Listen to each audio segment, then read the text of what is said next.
El Señor esté con ustedes.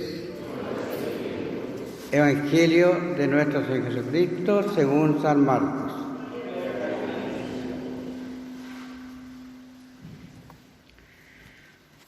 Juan dijo a Jesús: Maestro, hemos visto que a uno que expulsaba demonios en tu nombre y tratamos de impedírselo porque no es de los nuestros.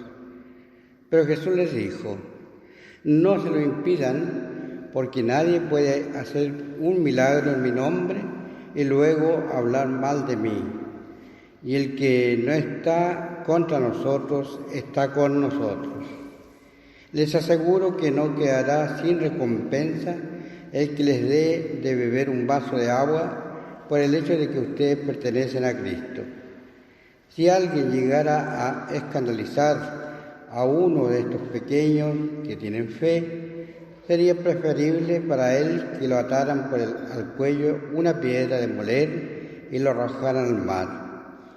Si tu mano es para ti ocasión de pecado, córtala, porque más te vale entrar en la vida manco que ir con tus dos manos al infierno, al fuego inextinguible.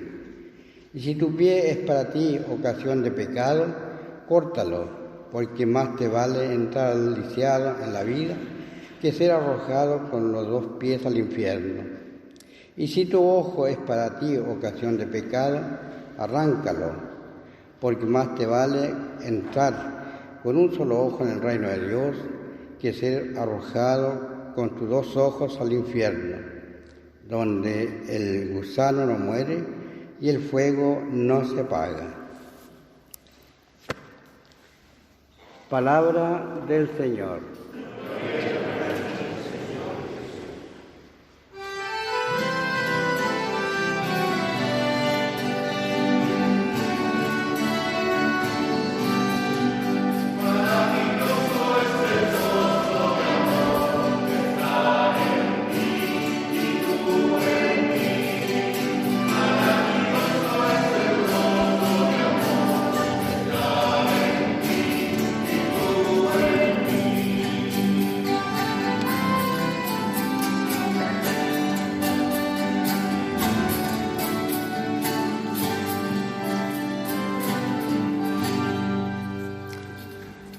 Pueden sentarse.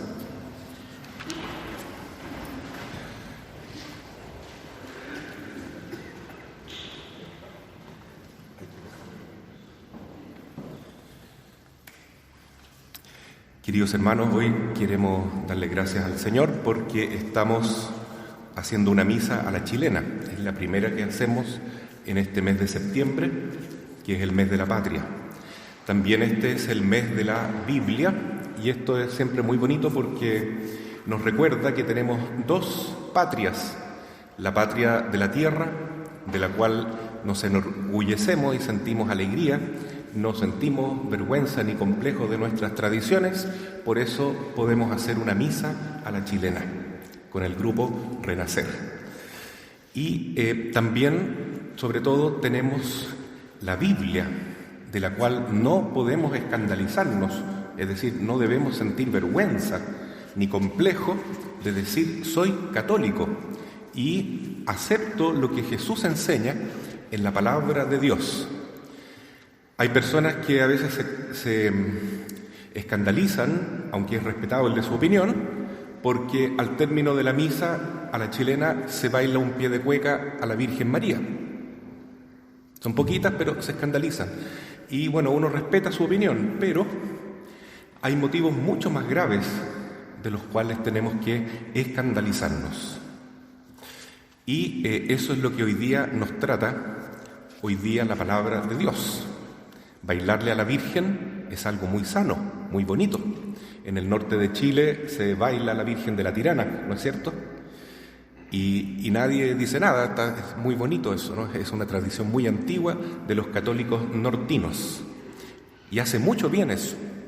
El obispo que estaba antes en esa zona, cuando llegó el Papa Juan Pablo II, dijo con mucha sabiduría que el que canta reza 2 veces, pero el que baila reza 3 veces. si se hace, claro, con la intención de honrar a la Santísima Virgen y a San José. Y bueno, hoy entonces el Evangelio es una continuación del domingo anterior. ¿Cómo terminaba el Evangelio del domingo pasado? Jesús puso un niño frente a todos sus discípulos y les enseñó lo siguiente: el que quiera ser el más importante, que se haga el más pequeño. El que quiera ocupar el primer puesto, que se ponga al último y sirva a los demás. Y el que quiera entrar al reino de los cielos, que se haga pequeño como un niño. Y hoy día Jesús vuelve a retomar este tema diciendo: ay de aquellos que escandalizan a los pequeños. No debemos escandalizar a los que son simples, a los humildes. Los pequeños también se entiende los que están entrando en la iglesia o los que a lo mejor tienen una fe que todavía no está totalmente madura y que, viendo mal ejemplo de parte de otros cristianos, se pueden tropezar. Eso significa escándalo en griego, tropiezo. Entonces, hay de aquellos que escandalizan a los simples, a los humildes, a los pequeños. Y toda la liturgia de la palabra hoy día nos habla de 3 tipos de escándalos. El primer escándalo es la envidia o el celo. El segundo escándalo es la riqueza, cuando son injustas. Y el tercer escándalo, claro, es cuando nuestras pasiones desordenadas nos pueden obstaculizar el camino de Jesús. Vamos por partes, ¿no? El primer escándalo entonces ocurre cuando los discípulos observan que hay 2 personas que están expulsando demonios en el nombre de Jesús y no son del grupo de los discípulos. Y entonces los discípulos ya tenían esta conciencia de tener autoridad como iglesia, ¿no? Eran los apóstoles, digamos, hoy día serían los obispos, los sacerdotes. Pero resulta que había 2 personas por ahí que no eran conocidos por el grupo de los apóstoles y que expulsaban demonios, seguramente también sanaban a enfermos en el nombre de Jesús. Y Juan el apóstol se indignó y le dijo a Jesús: Señor, prohíbeles, no pueden hacer eso. Nosotros somos los autorizados para expulsar demonios, para sanar enfermos, para actuar en tu nombre. Y Jesús les dijo: no, déjenlos, porque el que no está contra mí está a favor mío. El que actúa en mi nombre y con fe está también con mi Espíritu Santo. Entonces eso es envidia, eso es celo, y eso escandaliza muchas veces a la comunidad. Nosotros también podemos caer en ese error, todos los laicos, los sacerdotes, todos muchas veces caemos en la trampa de hablar mal de otras personas o fijarnos en los defectos de los demás y escandalizarnos por eso, como si ser católico solamente fuera para los santos. Es todo lo contrario. Los que entramos a la iglesia comenzamos la misa reconociendo que somos pecadores.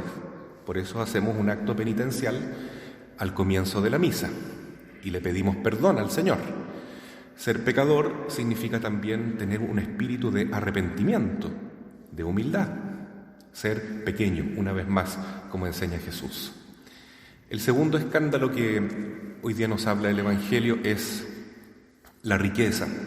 Eso lo dice más bien el apóstol Santiago en la segunda carta. Hay de aquellos ricos que se le oxida el oro, se le oxida la plata y en el fondo no lo utilizó para servir a los más pobres, a los más desposeídos. Porque una persona que tiene más talentos en la vida y no solo riquezas materiales, eso lo tiene para servir a los demás. Ese es el plan de Dios. No es para vivir en el lujo, en la comodidad, para darse gusto en todo y causar escándalo. Eso causa escándalo. Una persona que es cristiana de verdad y tiene mucha riqueza o tiene muchos talentos de cualquier tipo y no lo utiliza para servir a su prójimo, lamentablemente está produciendo escándalo y Dios le va a pedir cuentas en el día del juicio final. Y por último tenemos ese otro escándalo que dice Jesús: si tu ojo te hace pecar, córtalo. Si tu mano te hace pecar, córtala. Te vale mejor entrar cojo, tuerto, manco al cielo y no irte al infierno con todo tu cuerpo. Y es que el Señor no quiere que nos cortemos las manos ni nos arranquemos los ojos, pero sí es un ejemplo para decir que a veces, para seguir a Jesús, tenemos que estar dispuestos a grandes renuncias, ¿no es cierto? Porque Jesús dice: el que quiera seguirme, que renuncie a muchas cosas para ser mi discípulo. Por ejemplo, a veces hay que renunciar a ciertas amistades que no nos hacen bien, amistades que nos arrastran al pecado, ¿no? A ciertos amigos que nos dicen: ya vamos a tomarnos unas copitas por ahí, pero después de la copita vienen unas habladurías, vienen unas conversaciones no muy puras, digamos, y después a lo mejor algunos acontecimientos que después nos arrepentimos, que dañan nuestra vida familiar, el amor al esposo, a la esposa, a los hijos. Y todo comenzó con ciertas amistades, ¿no?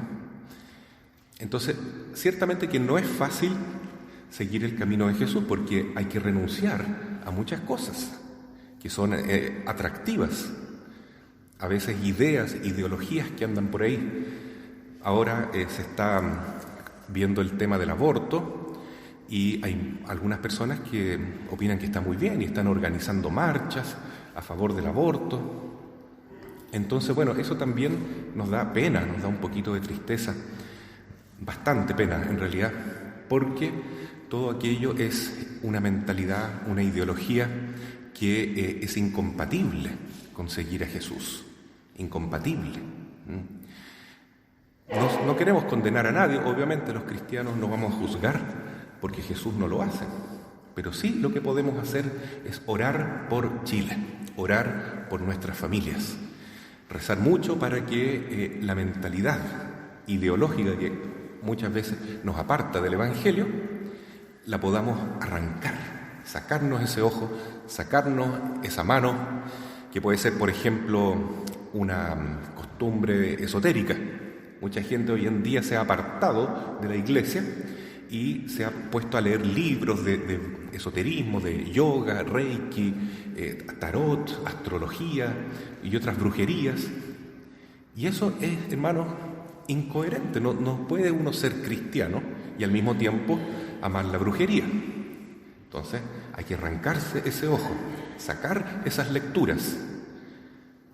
Claro, querido hermano, si tenemos fe, porque si no nos interesa realmente seguir a Jesús, bueno, no creemos en Jesús, nomás pues no tenemos fe. Como dice San Pablo, comamos, bebamos, total, mañana moriremos, ¿no? Aprovechemos la vida. Pero quien se ha encontrado con Jesús, entonces que tenga la delicadeza de ver esto que estoy haciendo, esto que estoy leyendo, esto que estoy comentando, estas ideas que me están llegando por las redes sociales, por ejemplo, ¿me ayudan a seguir a Jesús o me apartan del camino? Si me hacen mal, entonces tengo que pedir la fuerza, la virtud de decir esto no, y saco esa maleza que me está haciendo daño. Por eso hoy día nosotros agradecemos tanto la presencia de San José en nuestra parroquia. Aquí está la imagen que está peregrinando por todas las parroquias de la diócesis, que tiene 30 parroquias, ¿no? Y a nosotros nos tocó recibirlo justo en estos días. El jueves en la tarde, hasta hoy día se va en la tarde a la parroquia de Tolten. Y lo vamos a despedir con una misa a las 4 aproximadamente, tal vez un poquito más tarde, en la gruta de Mewin. ¿Por qué? Porque San José es realmente un pilar de nuestra fe. Y esto se lo vamos a agradecer siempre al Papa Francisco. El Papa Francisco es el que nos regaló a la Iglesia Universal este año de San José. ¿Y qué significa San José para un cristiano? Significa que si somos cristianos de veras, entonces somos niños, somos simples, somos humildes y no queremos pensar que lo sabemos todo. Al revés, queremos ser discípulos, queremos aprender más, queremos dejarnos modelar por Jesús. Pero resulta, hermanos, que el mismo Señor se hizo pequeño y se dejó guiar, se dejó educar, se dejó formar. ¿Por quién? Por San José. Porque Él es el papá de Jesús. Entonces sucede que Cristo ha dejado en la iglesia, que somos una familia de niños, aunque seamos viejitos, somos niños espiritualmente, y necesitamos un papá que nos oriente, que nos guíe, que nos dé buen ejemplo, que nos contenga, que nos corrija, que nos dé amor, que nos enseñe, que nos muestre el camino de servir a Dios. Y ese papá es San José. Entonces, sabemos que debemos dejar muchos vicios, arrancar muchas cosas, renunciar a tantas cosas para seguir a Cristo. Nos cuesta, pero entonces consagrémonos a San José. Digámosle: San José, tú que fuiste papá de Jesús y le enseñaste tantas cosas, ayúdame a mí también a ser un buen cristiano. Y aunque el mundo anda recorriendo el camino contrario al Evangelio, tú que fuiste valiente, que tomaste a María, al niño, huiste a Egipto para arrancar del poder de Herodes que quería matar al niño, hoy en día cuántas cosas, ¿no es cierto?, cuántas situaciones, cuántos Herodes hay que quieren arrancar de nosotros la vida de Cristo, la fe. Entonces protégenos, ayúdanos a huir o a hacer frente al enemigo cuando se nos interponga y quiera apartarnos de Jesús. Con la ayuda de San José nos va a ir bien, no solo en lo espiritual, también en lo material. ¿Cuántas personas que tienen problemas administrativos en su empresa, en su trabajo, en su casa, o están desempleados y entonces se acuerdan de San José? Cada vez que invocamos a San José, Él nos ayuda. Es una maravilla, hermanos, saber que ahora tenemos no solamente una mamá a quien queremos mucho, una mamá celestial, la Virgen María. Hoy rezamos a la Virgen del Carmen por Chile, pero también tenemos un papá espiritual, porque fue papá de Jesús, es también padre de todos nosotros los que somos cristianos, los bautizados, los que tenemos fe. Qué maravilla poder formar parte de la sagrada familia de Jesús, María y José. Para eso, una vez más el ejemplo, ¿no? Tengamos un corazón simple, un corazón de niño, no nos escandalicemos con cualquier cosa, porque siempre va a haber cizaña, trigo mezclado en la iglesia, desde el principio hubo, y eso entonces que no nos lleve a apartarnos de lo más importante, que la cabeza es Jesús y su palabra es de verdad. Cielo y tierra pasarán, mis palabras no pasarán. Él es la verdad. Si seguimos a Jesús no nos vamos a equivocar. Y Él es la vida. Él es el único que nos puede dar el Espíritu Santo, que nos da esa salud verdadera de tener nuestra alma en paz, en gracia de Dios, en armonía con nuestros hermanos, con la naturaleza y con nosotros mismos. Así sea. Amén.